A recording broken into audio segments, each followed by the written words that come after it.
Hi there, Dan from onlinebasscourses.com. Hope you're doing well today. I'm going to show you how to play a really simple chord progression using artificial harmonics and tapped harmonics. So I was just going B minor 7,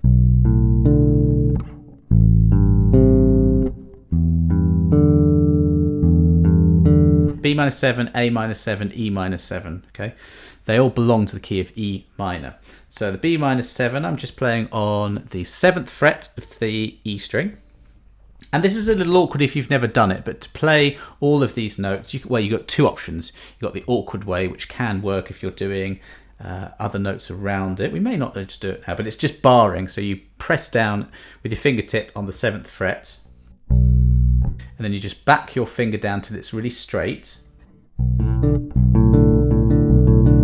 And you can play the 7th fret of the D and the G. Now, if that's a bit tricky, just use first finger, second finger, and third finger. We don't need to overcomplicate things too much.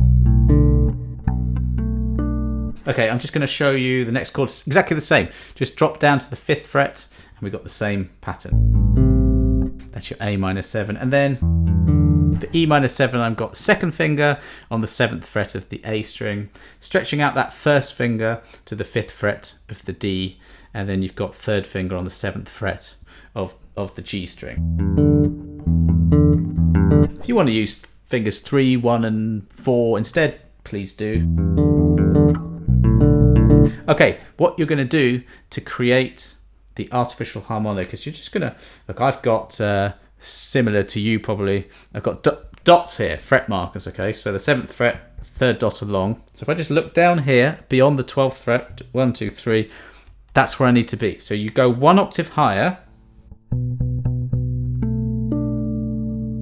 And what you want to do is you want to press down directly over the fret as you would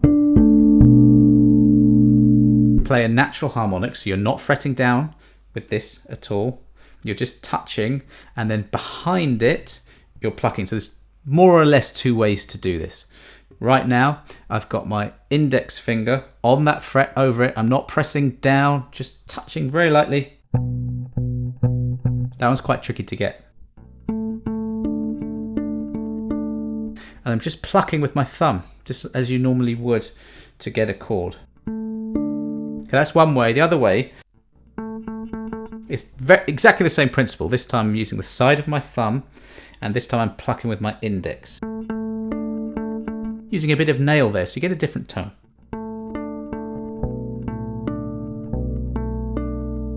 You can even pluck the first note and then play the top two as harmonics. And here we move down 2 frets, here you move down 2 frets. Each hand does exactly this, it's like a mirror, exactly the same thing. And then here I'll stick to the other way.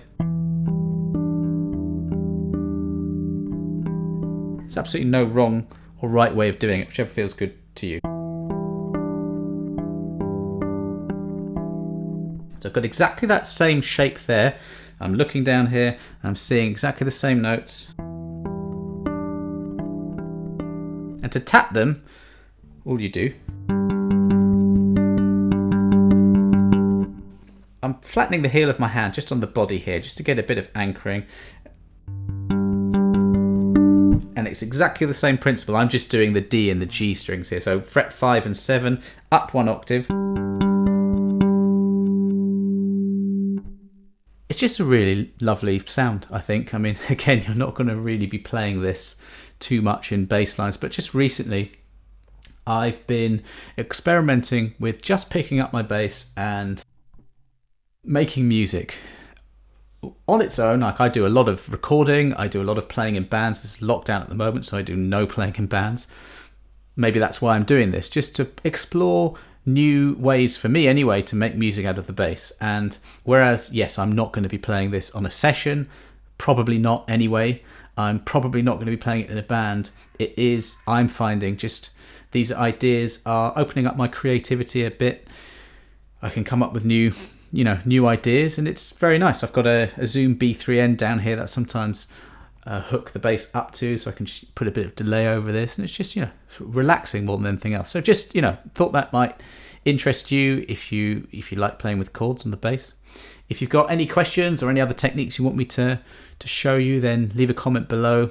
Otherwise, thanks very much for watching, and I'll see you next time.